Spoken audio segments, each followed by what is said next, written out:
Bonjour et bienvenue à tous dans ce nouveau webinaire que nous organisons avec Exco et Strategies sur le développement en Europe de l'Est. Nous sommes ravis de vous avoir avec nous ce matin. Comme je le disais, il s'agit du deuxième webinaire d'une série que nous commençons. Espérons que ce soit une longue série de webinaires qui vous permettront d'appréhender de nouveaux marchés, de découvrir ces marchés, notamment polonais et roumains, et de découvrir de nouvelles opportunités de business qui vous permettront de vous développer. Ce matin, donc, avec moi, Christophe est présent de la part d'ESCO. Bienvenue Christophe, merci de nous rejoindre. Merci Fabien, et effectivement ravi de pouvoir partager encore ce nouveau webinaire avec toi et avec bien entendu e-stratégie. Donc, nous allons avoir, on va dire, une trentaine de minutes à disposition. On va garder 20-25 minutes pour présenter un petit peu les éléments clés des deux pays qu'on couvre principalement, même si on a d'autres, mais on va se concentrer sur les marchés polonais et roumains parce qu'il y a déjà beaucoup à dire sur ces deux marchés-là. Et ensuite, on passera sur une série de questions que les personnes ont pu nous adresser avant ce webinaire ou qui pourront nous adresser également en direct.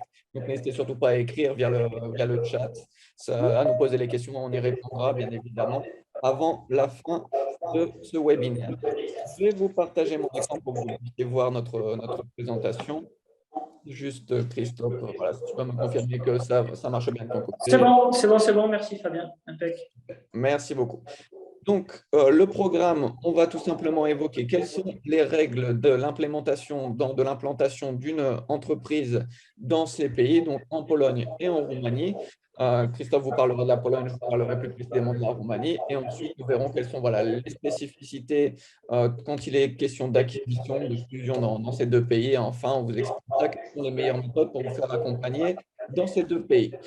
Donc, Christophe, je vais te laisser commencer par la Pologne. S'il te plaît, qu'est-ce que tu peux nous dire sur l'implantation en Pologne? Merci Fabien. Écoutez, donc la Pologne. Alors la Pologne est un pays de 38 millions d'habitants, situé en Europe centrale, bien entouré par l'Allemagne, la République tchèque, la Slovaquie, l'Ukraine, la Biélorussie, la Lituanie, la Russie, et puis un accès à la mer Baltique au nord. C'est un pays où la France, effectivement, est présente. Donc là, si on s'appuie sur la dernière source de la Chambre de commerce qui date de 2018, on a plus de 1555 entreprises françaises qui sont en Pologne. Donc, soit ce sont des filiales de PME, soit c'est des filiales de grands groupes cotés. Donc là, on peut citer par exemple Alten, Lagardère, Total, Alstom, qui sont présents en Pologne. En fin 2017, donc, on avait 8,1 milliards d'euros qui étaient investis et le retour est assez bon puisque dans l'enquête de la Chambre de commerce 2018, on avait 75% d'entreprises satisfaites par leur investissement et dans l'ensemble, donc à 95%, ils étaient satisfaits de leur partenariat avec des entreprises polonaises. Donc la France en Pologne, c'est le deuxième exportateur, c'est 6% des exportations. Et au niveau des importations, la France se trouve à la 6e place avec 3,5%. Donc on est loin de l'Allemagne. Il faut savoir que la Pologne, le grand partenaire de la Pologne, c'est l'Allemagne, avec presque 30% des exportations et 22% des importations. Lors de votre implantation en Pologne, donc il faut compter entre 1 et 2 mois pour créer une entreprise. En général, on est plus sur un délai d'1 mois, mais on peut avoir effectivement 2 mois, puisque aujourd'hui, depuis 2 ans, c'est un peu plus long le process, notamment pour l'enregistrement à la TVA, puisqu'il y a un certain nombre les contrôles ont été renforcés à ce niveau-là. Il faut bien entendu prendre en compte votre positionnement par rapport au marché polonais. Donc, c'est un marché concurrentiel, comme effectivement beaucoup de marchés maintenant. C'est un marché où, en général, les entreprises nous disent que la concurrence prix est fondamentale et particulièrement difficile. C'est en général un pays où effectivement les entreprises ont des faibles marges. Néanmoins, on a une grande variabilité entre les secteurs, bien entendu. Alors, il faut adapter son management et définir le cadre de travail. Donc, il est primordial effectivement de bien définir le cadre d'activité. Les Polonais aiment bien effectivement quand les règles sont claires, bien fixées dès le départ et avoir un management local avec effectivement des experts locaux pour éviter effectivement les faux pas dans la mise en place et ensuite dans le développement de votre activité. Le respect des règles locales, bien entendu, bon, c'est un impératif comme dans tous les pays. Sur l'aspect effectivement comptable, on a les FEC, les fichiers électroniques de contrôle, sur base mensuelle, trimestrielle, annuelle, et aussi à la demande de l'administration en cas de contrôle. L'obligation de respecter les prix de transfert, donc avec des contrôles qui ont été renforcés sur toutes les transactions entre entreprises liées entre les différents pays, puisque vous avez beaucoup de sociétés polonaises qui appartiennent à des entreprises étrangères, et donc effectivement la Pologne veille à ce que la valeur ajoutée qui est générée en Pologne reste bien en Pologne et bien taxée en Pologne. On a aussi un formalisme important en matière de RGPD, là aussi avec des règles très strictes pour les sociétés. Et puis ensuite, toutes les justifications des transactions intracommunautaires ou effectivement en dehors de la zone économique européenne, avec la documentation nécessaire, type CMR, documents de douane, etc. Important aussi, donc la Pologne, bien entendu, n'est pas dans la zone euro, et donc des différences de change qu'il convient de suivre. Donc là, entre 2020 et 2021, on est à un taux de change euro-PLN de 4,6, donc relativement stable. Par contre, en 2019, on était à 4,2, donc effectivement, avant Covid et post-Covid, les entreprises ont eu un impact de change important. Voilà, il faut toujours avoir ça en tête. Donc, les principaux challenges, c'est effectivement le coût du travail et les changements de textes légaux. Alors, les coûts du travail, puisque vous avez des salaires qui sont en augmentation. Le salaire minimum va encore progresser de 7% cette année. L'année dernière, c'était de 15%. Il y a 3 ans, c'était de 7%. Donc, effectivement, on a un coût du travail qui augmente. Et les changements des textes légaux, puisque on a encore cette année une importante réforme fiscale qui est dans les tuyaux, qui va être adoptée fin novembre, je pense. Et là aussi, à chaque fois, ça implique d'avoir un partenaire effectivement qui suit cela sur place pour bien vous accompagner dans ces changements-là. Sur les statuts juridiques, donc on a un statut très développé, celui de l'entreprise individuelle. On a aussi la SARL. Et puis, on a toute forme possible à côté, des sociétés anonymes simplifiées, des sociétés en commandite. On a aussi la forme juridique de l'établissement secondaire où vous pouvez également vous enregistrer uniquement à la TVA en Pologne pour vos activités commerciales. Et là, vous serez soumis uniquement à une obligation de déclaration trimestrielle ou mensuelle de TVA. Si on peut changer de slide, s'il te plaît. Oui. Merci. Donc voilà, quelques données en matière d'imposition. Donc on va commencer par la partie gauche, donc l'impôt sur le revenu des personnes physiques, un prélèvement à la source. L'impôt est de 17% jusqu'à 20 000 euros à peu près de revenus annuels, et ensuite on passe à 32%. Ces seuils vont changer fortement au 1er janvier 2022. Dans le cas d'une entreprise individuelle, donc l'entrepreneur peut opter pour un impôt linéaire qui lui est de 19%. Au niveau des charges sociales, donc des charges sociales dans le cadre d'un contrat de travail, donc le SMIC mensuel est de 2800 zloty brut en 2021, donc il va passer à 3010 en 2022. Et les charges sociales, il faut compter à peu près 23% côté salarié, 23% côté employeur. Donc, généralement, il faut prévoir 42%, 44% de charges sociales en plus. La TVA, on a un taux de base de 23%, qui est un taux assez élevé au sein de l'Union européenne. Voilà pourquoi il y a eu depuis 2-3 ans des contrôles qui ont été renforcés, puisqu'il y avait une certaine déperdition au niveau de la TVA. Donc les règles ont été extrêmement durcies là-dessus, et ça a permis à la Pologne de récupérer pas mal de TVA qui était pas reversée. On a des taux réduits à 8 à 5%. Ces taux, c'est classique, hein, c'est sur des produits de première consommation, des dispositifs médicaux. Voilà, c'est un peu sur ce que vous pouvez voir dans d'autres pays aussi. Donc, on a une TVA qui est payable tous les 25 du mois suivant.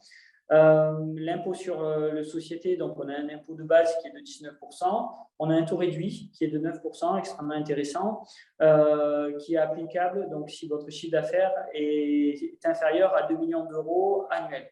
Si vous passez les 2 millions d'euros, si vous faites 2,1 millions d'euros, là vous passerez à un taux de 19%. Donc ce n'est pas 9 et 19, c'est soit 9, soit 19. Donc voilà, il faut faire attention à bien rester sous la barre des 2 millions d'euros si, durant votre année comptable, si effectivement votre activité va générer un chiffre d'affaires autour de ce montant-là. En termes de taxation, donc dividende de 19%, c'est la taxation de base. Ensuite, effectivement, il faut regarder s'il y a une remontée de dividende vers la maison mère où celle-ci se trouve pour effectivement avoir un taux réduit ou une absence d'imposition. Les intérêts, la même chose, taux de base de 19%, 20% pour les non-résidents. L'impôt foncier, donc on a l'impôt foncier qui est régional. Et on a aussi un impôt pour une contribution obligatoire pour les personnes handicapées si votre société a plus de 20 salariés. Voilà ce qu'on pouvait dire généralement sur le cadre polonais. Je te laisse la parole maintenant, Fabien. Merci. Merci beaucoup, Christophe. Donc, effectivement, la Pologne est vraiment intéressante dans le sens où si on lance une société, en tout cas dans les premières années, tant qu'on n'est pas passé ce seuil de 2 millions d'euros, on a un taux réduit d'imposition qui est vraiment intéressant. Sur la Roumanie, maintenant, on va passer sur quelques généralités, en tout cas quelques choses sur ce marché, notamment sur le fait que 4500 entreprises françaises déjà se sont installées en Roumanie depuis en tout cas surtout la chute du communisme, depuis les années 90. C'est un chiffre qui augmente à peu près de 100 à 150 entreprises par an. Bien évidemment, il y a aussi des entreprises qui renoncent au marché ou qui sont en liquidation, mais on est sur une moyenne en tout cas de croissance de ce nombre. Par rapport, donc, tout comme la Pologne, on est sur une moyenne d'un mois en Roumanie pour créer sa société. Donc voilà, tout simplement pour des raisons administratives, surtout en cette période de Covid, puisque la digitalisation est un point faible de la Roumanie, en tout cas de l'administration, qu'ils sont en train de corriger. Il y a un plan de digitalisation qui est en cours, mais ça reste très administratif avec beaucoup de déplacements à faire dans les institutions, sachant que généralement, bon, voilà, dans le pays, on est obligé de passer par des experts comptables ou des cabinets spécialisés, eux qui vont s'occuper de tout. Donc, de manière pratique, en tant que responsable d'entreprise, on a juste à signer certains papiers et voilà, quelqu'un s'occupe rapidement pour nous et à moindre coût de ce type de démarche. Donc, comme je disais, la digitalisation est vraiment en cours d'accélération. Il va falloir, je pense, attendre encore 2 ou 3 ans avant que tout soit, et qu'il soit possible de tout faire en ligne. Et également, donc, le paiement de la TVA qui est possible d'adapter en fonction de son activité, puisque les entreprises qui ont un revenu inférieur à 70 000 euros peuvent ne pas payer de TVA et donc augmenter entre guillemets de manière virtuelle leur chiffre d'affaires. S'il dépasse les 70 000 euros, c'est intéressant pour les entreprises de services notamment, puisqu'elles n'ont pas de décompte d'affaires, elles n'ont pas d'achat, donc elles n'ont pas de TVA, elles n'ont pas de décompte d'affaires de cette TVA. Par contre, pour les entreprises qui ont plus de 70 000 euros, là, elles passent automatiquement en statut de payant de TVA et donc la TVA s'appliquera sur chacune des factures. Au niveau des statuts juridiques, donc on va dire 3 principaux statuts, sachant que les 2 premiers sont vraiment ceux qu'on va rencontrer le plus. L'entreprise individuelle, le PPA, c'est un petit peu comme l'auto-entrepreneuriat en France. Donc, il faut savoir qu'il y a à peu près 2 millions d'entreprises individuelles en Roumanie. C'est quelque chose qui est très, très démocratisé. Il y a beaucoup de salariés, notamment, qui ont à côté leur petite activité. Donc, voilà, c'est à peu près le même statut. C'est des personnes qui souhaitent travailler seules sur une personne physique autorisée. C'est très facile de créer son entreprise. La gestion comptable peut être organisée de manière individualisée, donc chacun peut s'organiser comme il le souhaite. C'est quelque chose qui permet en tout cas à beaucoup de personnes d'accéder au monde de l'entreprise. Par la suite, l'entreprise, on va dire le type d'entreprise qu'on va voir de manière le plus courante, c'est la société de responsabilité limitée qui permet justement d'avoir des partenaires, qui permet en tout cas de créer son entreprise avec vraiment un minimum de capital social, puisqu'on parle de 40 euros. Donc, c'est quelque chose qui peut se faire en un mois et qui peut aller très, très vite. Par la suite, nous avons la société par action. Et dans ce cas-là, donc, effectivement, la responsabilité de l'entreprise va s'étendre au patrimoine. Et ensuite, le capital, qu'il faut au moins 18 000 euros. Donc là, on parle de beaucoup plus grosses structures, mais ça reste quelque chose qui est pratiqué notamment par les grandes sociétés. Donc, ça peut arriver. Enfin, Si on parle d'imposition, de fiscalité un petit peu, donc quels sont les impôts sur le revenu des personnes physiques? On a un taux d'imposition qui est autour de 10% pour les personnes physiques et ces 10% sont directement retenus à la source. Le taux d'imposition sur les dividendes, il est seulement de 5%. Donc ça, c'est vraiment intéressant pour les personnes qui ont leur entreprise, puisque voilà, les dividendes sont vraiment, vraiment très faibles. Si on passe à un plafond de 5 600 euros, une contribution à l'assurance santé sera versée. Donc, il y a une assurance santé avec, voilà, c'est autour de 2300 lei, donc ça correspond à 400 euros par an qu'il faudra verser pour contribuer à l'assurance santé, uniquement si la personne qui touche des dividendes n'a pas déjà l'assurance santé via un emploi, par exemple. Donc, un chef d'entreprise qui n'est pas salarié, qui touche uniquement les dividendes de son entreprise, aura donc 5% de retenue sur ses dividendes et devra verser à l'assurance santé tout simplement pour être assuré, puisque sinon il n'aura pas accès aux soins publics. Donc, c'est une obligation pour tout dividende qui dépasse 5 600 euros sans activité salariale. Au niveau des charges sociales sur les salaires, donc il faut savoir que le SMIC mensuel est de 2300 RON brut, donc ça correspond à peu près à 460 euros. À peu près comme la Pologne, on a des augmentations tous les ans. On attend une augmentation de 15% l'année prochaine. Donc, au 1er janvier 2022, ce SMIC devrait augmenter de 15%, ce qui correspond à un net, en tout cas pour les salariés, de 280 euros à l'heure actuelle, donc auquel on ajoutera 15% l'année prochaine. Vous voyez que les charges sociales en Roumanie sont très, très faibles. Le salarié va assurer, va en tout cas devoir s'assumer, mais ça va être prélevé directement sur la plupart de ses charges, puisqu'on a ces fameux 10% qui sont les assurances sociales de santé, mais les assurances sociales d'État qui vont être mises de côté pour la retraite représentent 25%. Donc, on a 35% de charges sociales qui sont prises en charge par le salarié. Et pour l'entreprise, on parle uniquement de 2,25%. Dans certains cas, on peut activer de la contribution pour le paiement des congés maladie et des indemnités ou l'assurance pour les accidents du travail. Si effectivement, là, on a un salarié qui est accidenté, on va arriver à jusqu'à 10%. Donc voilà, l'entreprise va devoir payer une part, en tout cas, de ces indemnisations du salarié qui va être soit en congé maladie, soit qui va être en accident du travail. Mais de manière générale, en tout cas, cette imposition est à zéro s'il n'y a pas ce type de problème. La TVA en Roumanie est à un taux de 19%. Il existe des taux réduits à 9% et 5% pour certains types de services et produits, mais c'est très, très marginal. Donc, on va dire que le taux de base est quand même à 19%. Et enfin, cette TVA doit être est redevable mensuellement ou trimestriellement, le 15 du mois. Donc, c'est vraiment possible d'être assez flexible là-dessus. Mais en tout cas, au maximum, ça sera tous les trimestres. Il faudra reverser le montant de la TVA que nous n'avons pas réussi à réduire avec les différentes dépenses que nous avons pu faire. Enfin, sur les personnes physiques autorisées, donc ces auto-entrepreneurs dont on parlait, le taux d'impôt sur les revenus sera de 10%. Et c'est là où c'est intéressant pour les sociétés à responsabilité limitée, les SRL. Si vous lancez une activité en Roumanie, donc vos revenus vont forcément croître. Si vous avez un chiffre d'affaires inférieur à 1 million d'euros, vous aurez 1% de taux d'imposition sur votre entreprise si vous avez au moins un salarié. C'est-à-dire si vous êtes vous-même salarié ou si vous avez d'autres salariés dans l'entreprise, mais si vous avez au moins un salarié, votre taux d'impôt sur le revenu sera de 1%.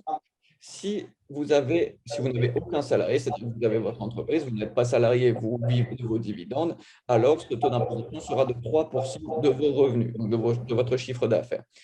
Par contre, si vous dépassez ce fameux seuil de 1 million d'euros de chiffre d'affaires, alors là, vous passerez sur une imposition qui sera directement sur le profit et non plus sur le revenu.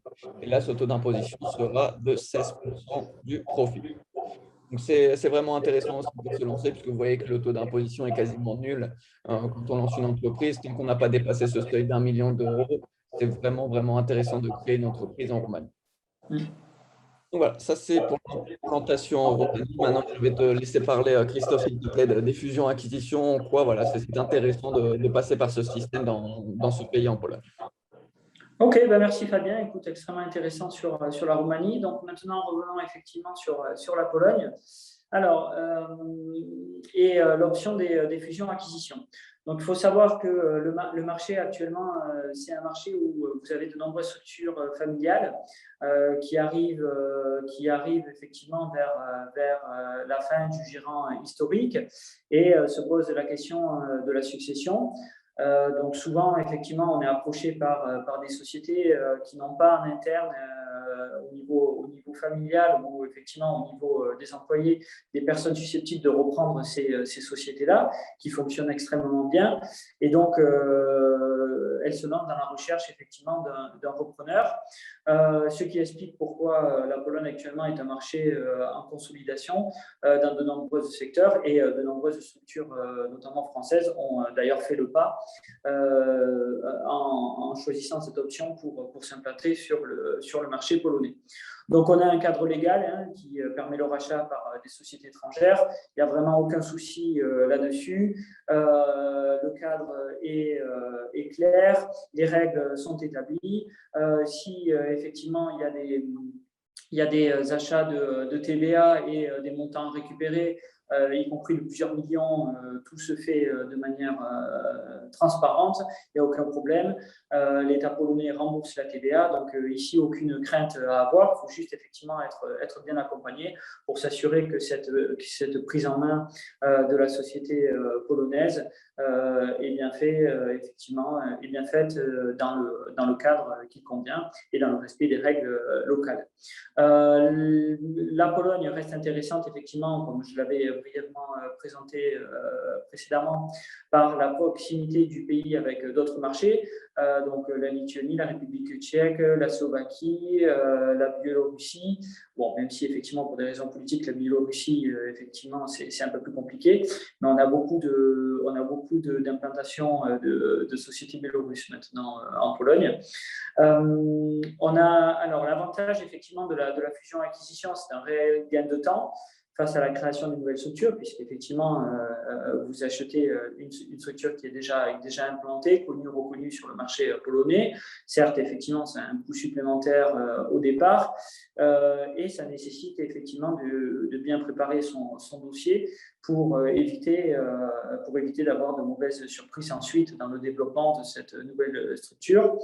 On a effectivement un marché de 38 millions d'habitants, comme je l'avais dit, donc un marché qui est assez important localement, et une orientation locale au sens où vous avez effectivement un attrait des consommateurs réels pour la production polonaise.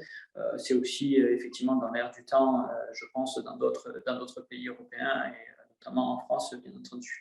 Et vous avez effectivement de très très belles marques sur la Pologne. Voilà, donc je te laisse la parole, Fabien. Merci. Merci beaucoup, Christophe. Donc, de la même manière, je reviens derrière. De la même manière, donc, effectivement, on a un petit peu le même phénomène qu'en Pologne et en Roumanie avec ces entreprises familiales. J'ai écrit il y a quelques semaines un article sur l'entrepreneur, le profil de l'entrepreneur typique roumain. Il s'agit d'un homme, principalement autour de la 50-soixantaine, donc qui arrive, entre guillemets, en fin de parcours, même si on sait très bien qu'en entrepreneuriat, il n'y a pas vraiment de limite et des personnes peuvent rester voilà, autant qu'ils le souhaitent. Mais il y a vraiment des entreprises qui sont familiales également et qui auront besoin forcément d'un repreneur par la suite. Et donc, c'est pour ça qu'il y a beaucoup de ventes. On a beaucoup de petites structures agiles et faciles à intégrer, justement dans ce sens-là, puisque ça reste des entreprises à taille humaine, avec quelques salariés dans tous les domaines, notamment ce qui fonctionne très bien en termes de fusion et acquisition en Roumanie, c'est tout ce qui concerne l'industrie.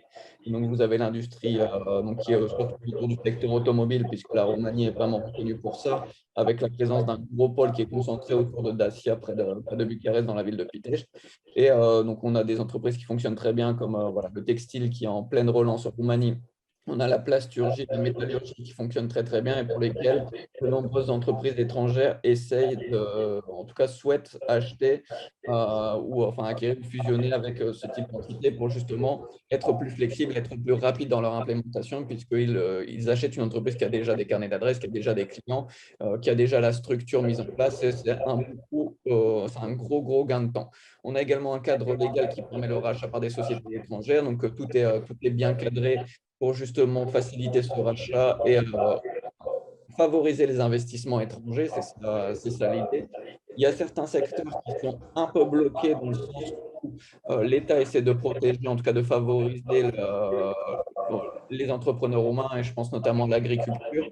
où il y a des conditions très, très compliquées pour le rachat. Par exemple, si on veut racheter des terres agricoles, il y a une priorité pour les personnes de la famille de l'entrepreneur, de l'agriculteur, soit les voisins directs de l'agriculteur ont la priorité par rapport à des investisseurs étrangers pour le rachat de ces terres, justement pour éviter que toutes les terres agricoles roumaines deviennent des terres agricoles étrangères.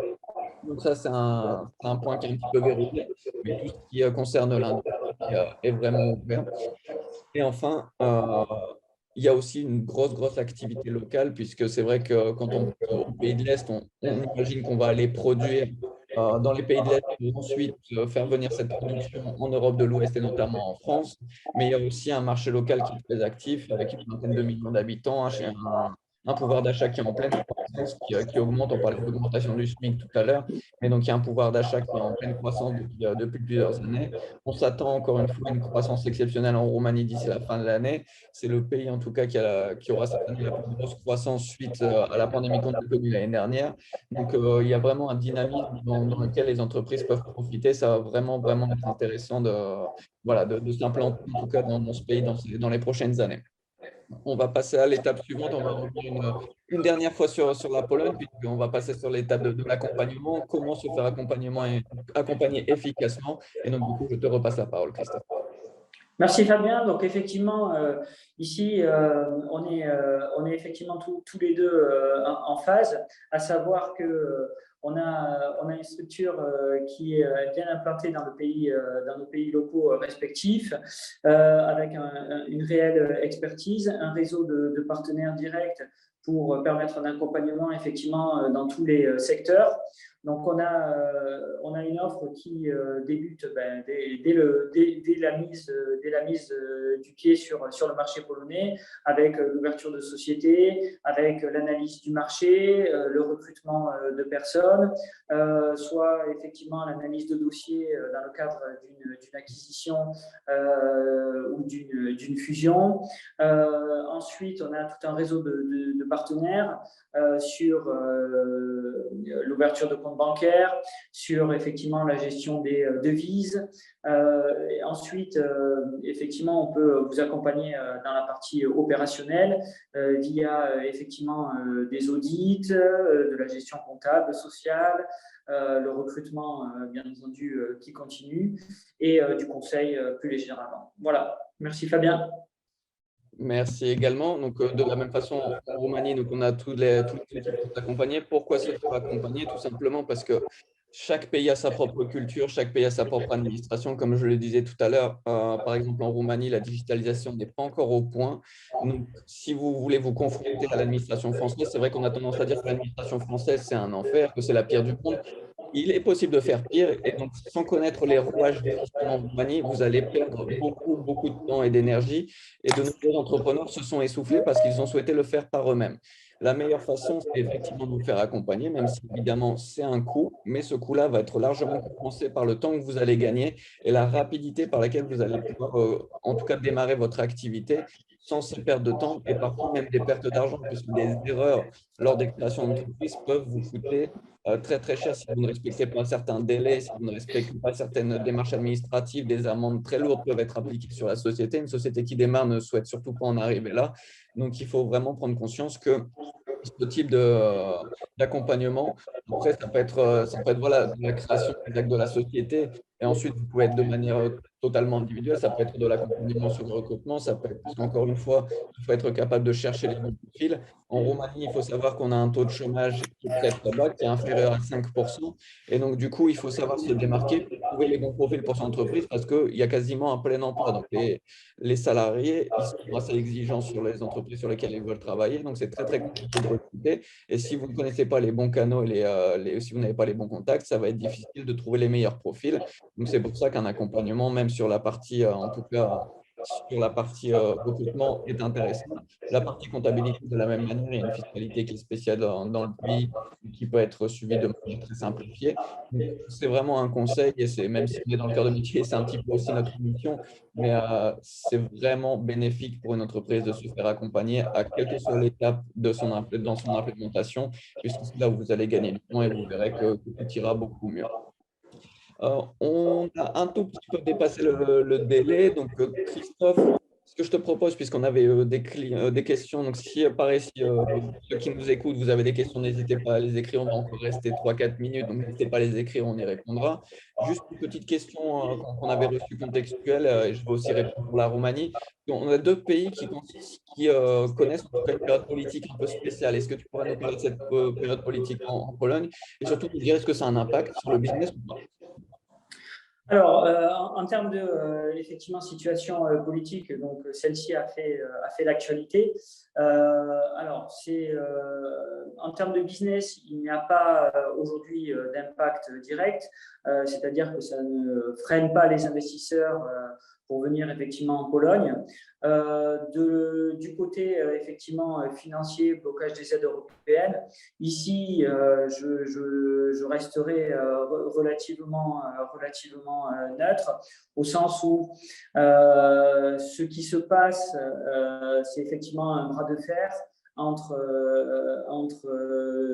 voilà, le parti au pouvoir, l'opposition et puis l'Union européenne pour des raisons voilà, qui sont présentées.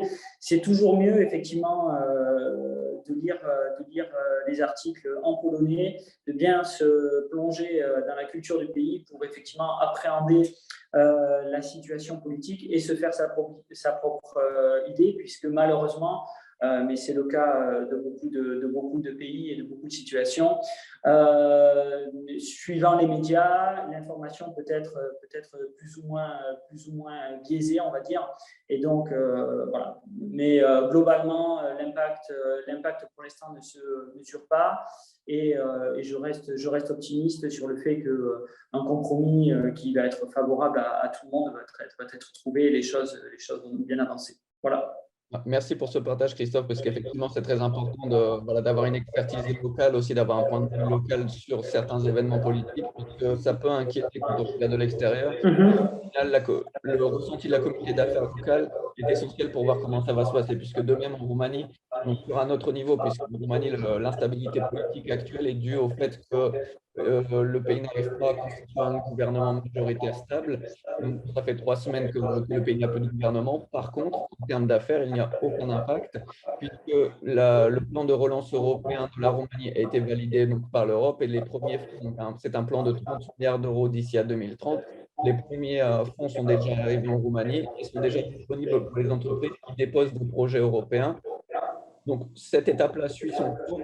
La politique n'aura absolument aucun impact dessus puisque le plan est déjà validé et stable. Et donc, il y a juste à déposer les dossiers, à profiter de ça. Donc, ça sera peut-être le sujet d'un futur webinaire, comment accéder à ces fonds européens.